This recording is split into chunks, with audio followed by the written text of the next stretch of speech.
جلال الدین محمد اکبر، جس نے اپنا ایک نیا مذہب بنایا اور عوام میں دیوتا بن گیا۔ لوگ اس کی پوجا کرنے لگے، اپنی منتیں مرادیں لے کر اس کے پاس آنے لگے۔ جلال الدین اکبر کا دور ہندوستان میں امن اور خوشحالی کا دور تھا، جس کی وجہ سے تاریخ میں آج بھی جلال الدین اکبر کو اکبر اعظم اور مغل اعظم کے ناموں سے جانا جاتا ہے۔ میں ہوں Muhammad Noman, Dogar info T V کی جانب سے پیش کردہ ایک اور انفارمیٹیو ویڈیو لے کر آپ کی خدمت میں حاضر ہوں، اور امید کرتا ہوں کہ یہ ویڈیو آپ کو ضرور پسند آئے گی۔ دوستو، ہم آپ کو دکھا رہے ہیں ہندوستان کے اکبر بادشاہ کی داستان حیات، جسے دنیا آج بھی اکبر اعظم کے نام سے جانتی ہے۔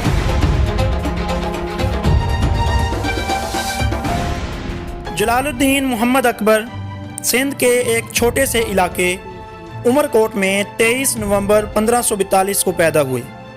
جلال الدین محمد اکبر ظہیر الدین کا پوتا اور نصیر الدین ہمایوں کا بیٹا تھا، جبکہ جلال الدین اکبر کی والدہ کا نام حمیدہ بانو تھا۔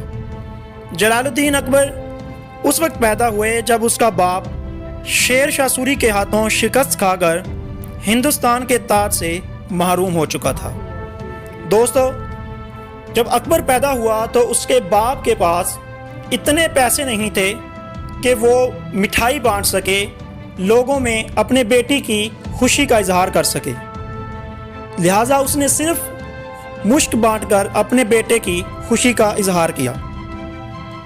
جلال الدین محمد اکبر ابھی چھوٹے ہی تھے کہ اس کے والد نے اکبر کو اپنے چھوٹے بھائی کامران مرزا کے پاس کابل بھیج دیا۔ ہوا یوں کہ کامران مرزا نے اس ڈر سے کہ کہیں میرا بھائی ہمایوں مجھ سے کابل کا تاج نہ چھین لے، اس نے ہمایوں کے خلاف بغاوت کر دی۔ کامران مرزا نے ہمایوں کے خلاف ایک خطرناک چال چلی۔ اس نے اکبر کو قلعے کی چھت پر آگ کے قریب باندھ دیا، جبکہ ہمایوں یہ سارا منظر دیکھ رہا تھا۔ ہمایوں کو پتہ تھا کہ اگر اس نے قلعے پر حملہ کیا تو اکبر کو زندہ جلا دیا جائے گا، لیکن ہمایوں کے قدم پھر بھی نہ ڈگمگائے۔ اس نے نہ صرف اکبر کو اپنے بھائی کی قید سے آزاد کرا لیا، بلکہ کابل پر بھی قبضہ جما لیا۔ اکبر کی ایک خادمہ اس کی ماں تو نہیں تھی، لیکن اکبر اس کا بہت فرما بردار تھا، جس کا نام مہم انگا تھا۔ اکبر کو پڑھنے لکھنے کا بالکل بھی شوق نہیں تھا۔ اس کو شوق تھا تو صرف اور صرف اپنی طاقت دکھانے کا۔ وہ اپنے سے بڑی عمر کے لڑکوں کو کشتی کے لیے چیلنج کرتا اور ان کو ہرا دیتا تھا۔ اکبر 13 سال کا تھا تو اس کے باپ نے شیر شاہ سوری سے دلی کا تاج واپس چھین لیا۔ دلی فتح کیے ہوئے ابھی کچھ عرصہ ہی ہوا تھا کہ ہمایوں کا انتقال ہو گیا۔ اس وقت اکبر دلی سے تقریباً 470 کلومیٹر دور ایک علاقے قلعہ نور میں تھا، جو کہ پنجاب میں واقع تھا۔ ہمایوں کا ایک وفادار ساتھی بیرم، جس نے قلعہ نور میں ہی ایک تقریب منعقد کروائی اور اکبر کے سر پر بادشاہت کا تاج سجا دیا، اور بیرم خان خود اکبر کے ساتھ وزیر بن گیا۔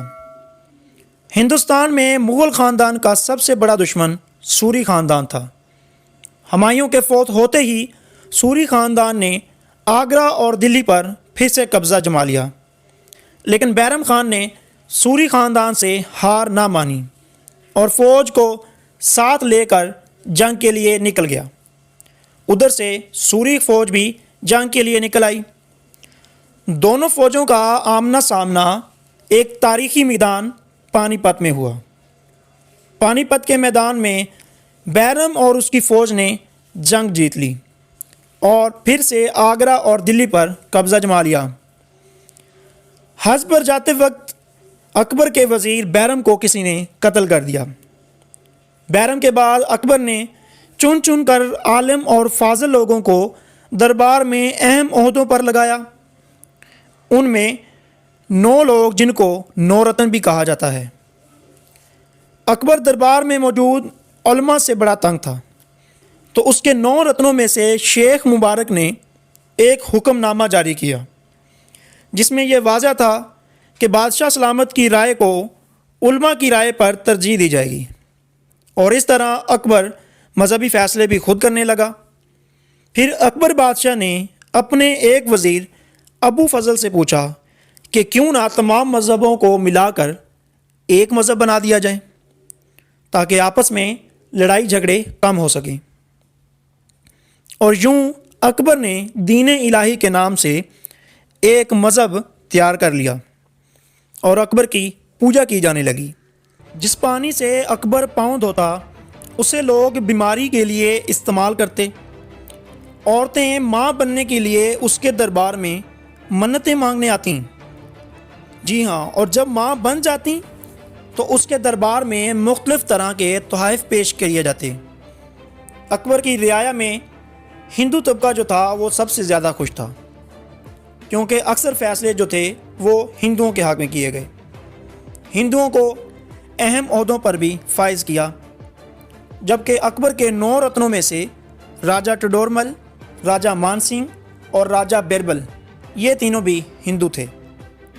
اکبر نے بنگال، بہار، سندھ، کشمیر، گجرات جیسے بڑے علاقے تو جنگ سے فتح کیے، باقی علاقے جو تھے وہ ان کے راجوں کی بیٹیوں سے شادی کر کے ان کو اپنی مٹھی میں کر لیا۔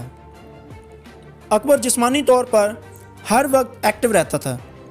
اکبر ہاتھی کے دانتوں پر پاؤں رکھ کر اس پر سوار ہو جاتا تھا۔ اکبر کی ان صلاحیتوں کی وجہ سے ہی اکبر کو ایک طاقتور انسان بنایا اور ہندوستان کو ایک پرامن ملک۔ سب مذہب کے لوگ اس سے خوش تھے، اس لیے وہ تاریخ میں اکبر اعظم کہلایا۔ لیکن اتنے بڑے حکمران پر بھی موت کا خوف طاری ہوا اور وہ موت سے بچنے کی ترغیبیں ڈھونڈتا رہا۔ 1605 میں جب اکبر کو حکومت کرتے ہوئے 49 برس ہو گئے تھے تو وہ ایک دن اچانک بیمار پڑ گیا۔ آخرکار 27 اکتوبر 1605 کو اکبر اعظم 63 برس کی عمر میں اس دنیا سے کوچ کر گئے۔ اس کے بیٹے اور جانشیر جہانگیر نے اکبر کے لیے آگرہ کے نواحی علاقے سکندرہ میں 119 ایکڑ رقبے پر ایک شاندار مقبر تعمیر کروایا، جو اکبر اعظم کی آخری آرام گاہ بھی بنی۔ یہ تھی جلال الدین محمد اکبر کی داستان حیات۔ ویڈیو کو لائک اور شیئر کرنا نہ بھولیں، ساتھ ہی چینل کو سبسکرائب بھی کر لیں تاکہ اس طرح کی اور معلوماتی اور تاریخ پر مبنی ویڈیوز آپ تک پہنچتی رہیں۔ اپنا بہت سارا خیال رکھیے گا۔ اللہ حافظ۔